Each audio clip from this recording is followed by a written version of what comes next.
The training facility's atmospheric processors hummed quietly as Commander ZYXTAL reviewed the day's exercise parameters. The Galactic Defense Corps had recently begun integrating species from newly discovered worlds, and today marked the first joint training session with a representative from the planet the databases had cataloged as Terra 3, though its inhabitants simply called it Earth. The humans stood casually among the other recruits, appearing remarkably unremarkable.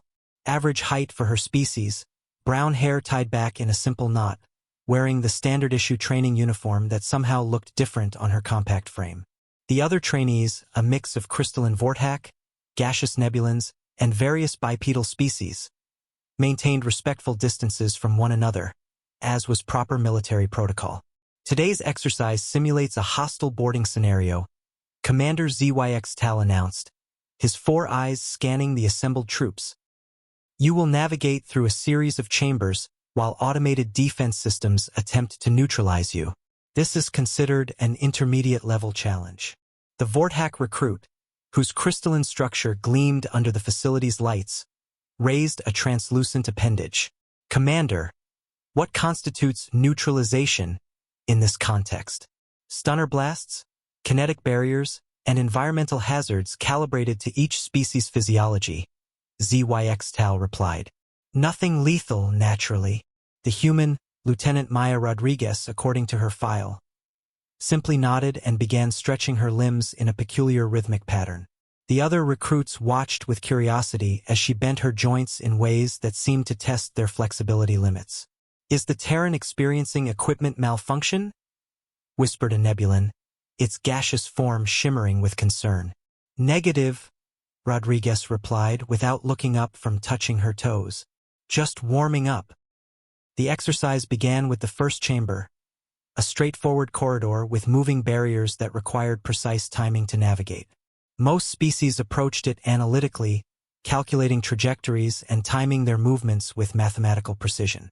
Rodriguez, however, seemed to flow through the obstacles with an almost liquid grace, her body contorting around barriers that other recruits carefully avoided.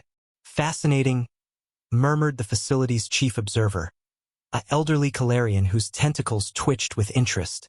The Terran appears to be utilizing her species' flexibility in unexpected ways.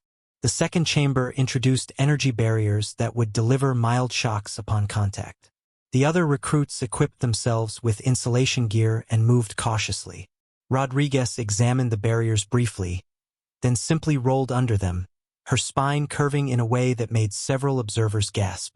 Is she supposed to bend like that? Asked a concerned Vortac. By the third chamber, word had spread throughout the facility. Off-duty personnel gathered around the observation screens as the human encountered the room's main challenge, a series of automated turrets designed to force recruits into defensive positions. What happened next would later be described in incident reports as unprecedented tactical adaptation.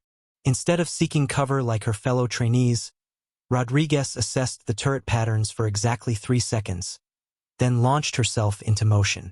She rolled, dove, and somehow managed to move in 3 dimensions simultaneously, using walls and ceiling fixtures as launching points. Her body seemed to treat gravity as a mere suggestion rather than a fundamental force. By the 7 moons of Zirion, breathed Commander ZYXTAL, watching as the human twisted through a gap that appeared impossibly narrow. How is her skeletal structure not compromised? The final chamber was designed to test species' problem-solving abilities under pressure, a complex puzzle requiring multiple team members to coordinate their unique abilities. Rodriguez approached the massive mechanical lock, examined it for a moment, then did something that caused the entire observation deck to fall silent. She struck it, not with a tool or weapon, but with the edge of her hand in a precise, controlled motion. The lock, designed to withstand various forms of energy manipulation and technological interference, simply opened. Training simulation complete, announced the facility's AI in a tone that somehow managed to sound bewildered. All objectives achieved. Time: 4 minutes, 37 seconds. Previous record: 18 minutes, 12 seconds. As alarms began blaring not from danger, but from the facility's systems attempting to process what had just occurred, Rodriguez walked calmly back to the starting position, rolling her shoulders as if working out minor kinks. "Good workout," she commented to her fellow recruits, who stared at her with expressions ranging from awe to existential confusion. "Though I barely broke a sweat. You guys want to grab some food? I'm starving." The Galactic Defense Corps would later classify Earth as a death world and implement new training protocols.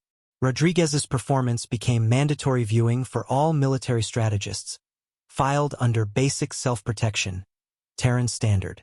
Nobody had the heart to tell her that what she considered a light warm-up had redefined their understanding of physical possibility.